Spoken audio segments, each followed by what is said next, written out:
નમસ્કાર. પ્રાચીન ભારતીય ઇતિહાસમાંથી અગત્યના બહુવિકલ્પિક પ્રશ્નો ધોરણ 6ની સામાજિક વિજ્ઞાનના પુસ્તકનો સોર્સ તરીકે ઉપયોગ કરવામાં આવ્યો છે. કેટલાક પ્રશ્નો એનસીઈઆરટી બેઝ છે અને આ બધા જ પ્રશ્નો તમામ સ્પર્ધાત્મક પરીક્ષાઓ માટે સૌથી વધુ ઉપયોગી સાબિત થઈ શકે છે. જો તમે જીસીઈઆરટી કે એનસીઈઆરટી વાંચો છો તો તેને વાંચવાની બેસ્ટ રીત એ છે કે તમે દરેક ચેપ્ટરમાંથી પૂછાઈ શકે તેવા ફેક્ચ્યુઅલ ક્વેશ્ચન કે જે પ્રિલિમમાં એમસીક્યુના ફોર્મેટમાં પૂછાય છે તેનાથી તમે પરિચિત હો, અને ત્યારબાદ જ્યારે તમે પુસ્તક વાંચો તો એ તમામ ફેક્ટને વધુ સારી રીતે તમે ગ્રહણ કરી શકો છો. તો જો તમે આ વિડીયો જોશો અને ત્યારબાદ તમે પુસ્તક વાંચશો જીસીઈઆરટીનું તો તે તમને ખૂબ જ ઉપયોગી થઈ પડશે આવનારી તમામ સ્પર્ધાત્મક પરીક્ષાઓ માટે. તો ચાલો શરૂ કરીએ.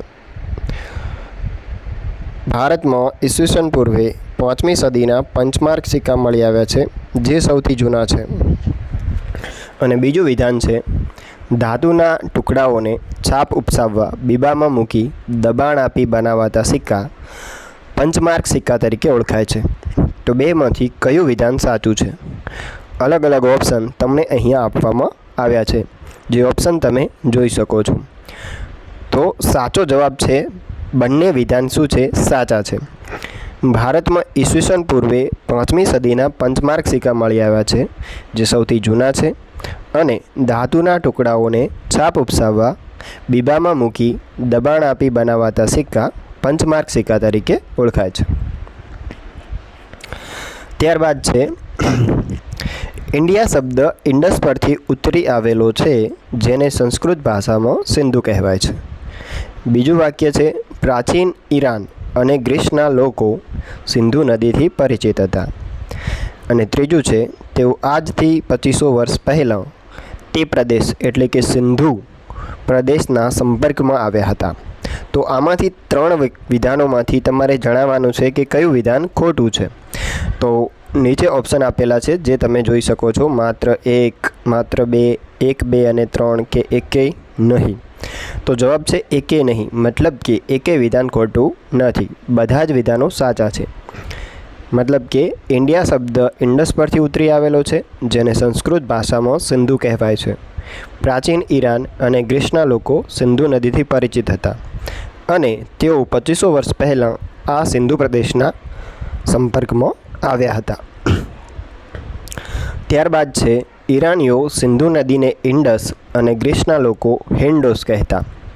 તેઓ આ નદીના પૂર્વ કિનારાને ઇન્ડિયાથી ઓળખતા. ભારત એવું નામ આપણને ઋગ્વેદમાંથી મળે છે. આ પ્રમાણે 3 વાક્યો આપણી સમક્ષ છે. તો કયું વિધાન સાચું છે તમારે તે જણાવવાનું છે. તો અલગ અલગ ઓપ્શન તમને અહીંયા આપવામાં આવ્યા છે. 1 અને 2, 2 અને 3 આપેલા તમામ કે એકે નહીં. તો સાચો જવાબ છે બીજું અને ત્રીજું વિધાન સાચું છે. શું છે બીજું વિધાન? કે તેઓ આ નદીના પૂર્વ કિનારાને ઇન્ડિયાથી ઓળખતા, અને ભારત એવું નામ ઋગ્વેદથી મળે છે. આ બંને વિધાનો સાચા છે. ઉપરનું વિધાન ખોટું છે. તો તેની સમજૂતી શું છે? કે ઈરાનીઓ સિંધુ નદીને હિન્ડોસ અને ગ્રીસના લોકો ઇન્ડસ કહેતા હતા. બરાબર, આ વિધાન સાચું છે, જ્યારે ત્યાં જે વિધાન આપ્યું છે તે ખોટું છે. ત્યારબાદ છે, ભીમબેટકા પ્રદેશમાં આદિમાનવોના વસવાટ માટેનું ઉત્તમ સ્થળ મળી આવ્યું છે. મધ્ય ભારતમાં વિંધ્ય પર્વતમાળામાં આદિમાનવ વસવાટની જગ્યાઓ મળી આવી છે. ભીમબેટકાની ગુફામાં આદિમાનવે દોરેલા લગભગ 500 જેટલા ચિત્રો મળી આવ્યા છે, જે પ્રાકૃતિક રંગો વડે દોરેલા છે. તો તમારે જણાવવાનું છે કે 3માંથી કયું વિધાન સાચું છે, ખોટું છે. તો જવાબ છે એકે વિધાન ખોટા નથી, મતલબ કે 3 વિધાન સાચા છે. શું છે 3 વિધાન? તો કે ભીમબેટકા મધ્યપ્રદેશમાં આદિમાનવોના વસવાટ માટેનું ઉત્તમ સ્થળ છે, મળી આવ્યું છે. મધ્ય ભારતમાં વિંધ્ય પર્વતમાળામાં આદિમાનવ વસવાટની જગ્યાઓ મળી આવે છે. અને ત્રીજું છે, ભીમબેટકાની ગુફામાં આદિમાનવે દોરેલા 500 જેટલા ચિત્રો મળી આવ્યા છે, કે જે પ્રાકૃતિક રંગો વડે દોરેલા છે. 3 વિધાન સાચા છે.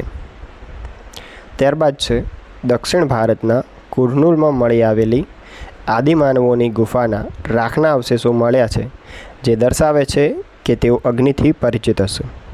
અને બીજું વિધાન છે આજથી લગભગ 11,000 વર્ષ પહેલાં માનવી અગ્નિનો ઉપયોગ કરવા લાગ્યો હતો. તો કયા વિધાન બેમાંથી સાચા છે તે તમારે જણાવવાનું છે. તો જવાબ છે બંને વિધાનો સાચા છે. શું છે બંને વિધાનો? દક્ષિણ ભારતના કુર્નુલમાં મળી આવેલ આદિમાનવોની ગુફામાંથી રાખના અવશેષો મળ્યા છે. ક્યાંથી? દક્ષિણ ભારતના કુર્નુલમાં, જે દર્શાવે છે કે તેઓ અગ્નિથી પરિચિત હશે. અને સેકન્ડ છે કે આજથી 11,000 વર્ષ પહેલાં માનવી અગ્નિનો ઉપયોગ કરવા લાગ્યો હતો.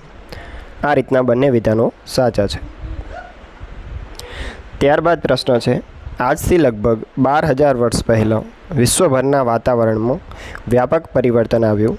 તાપમાન વધતા વનસ્પતિ અને ઘાસના ક્ષેત્રો ઊભા થયા. બીજું વિધાન છે આદિમાનવના સ્થાયી જીવનનો પ્રથમ સાથીદાર કે મિત્ર કૂતરો હતો. મતલબ કે જે પ્રથમ પ્રાણી તેમણે પાળવાનું શરૂ કર્યું હતું તે કૂતરો હતો. તો કયા વિધાનો સાચા છે? જવાબ છે બંને વિધાનો સાચા છે. શું છે બંને વિધાનો? 12,000 વર્ષ પહેલાં વ્યાપક પરિવર્તન તાપમાનની અંદર, તેના લીધે શું થયું? વનસ્પતિ અને ઘાસના ક્ષેત્રો ઊભા થયા.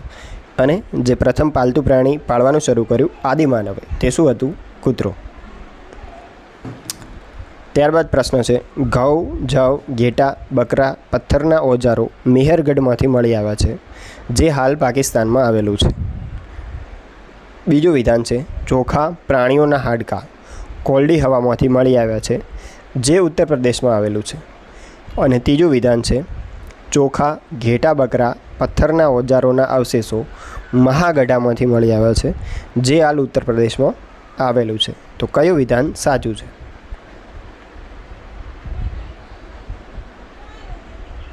જવાબ છે બધા વિધાનો સાચા છે. શું છે બધા વિધાનો? ઘઉં, જવ, ઘેટાં, બકરા, પથ્થરના ઓજારો ક્યાંથી મળ્યા છે? આ બધું જ મેહરગઢમાંથી. અને મેહરગઢ હાલ ક્યાં આવેલું છે? પાકિસ્તાનમાં. ચોખા અને પ્રાણીઓના હાડકાં ક્યાંથી મળ્યા છે? તો કોલ્ડી હવામાંથી. અને કોલ્ડી હવા ક્યાં આવેલું છે? ઉત્તર પ્રદેશ મીન્સ ભારત.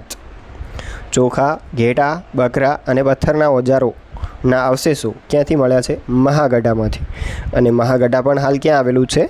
ઉત્તર પ્રદેશની અંદર. જો તમને વિડીયો ગમે તો વિડીયોને લાઇક અને ચેનલને સબસ્ક્રાઈબ કરવા વિનંતી.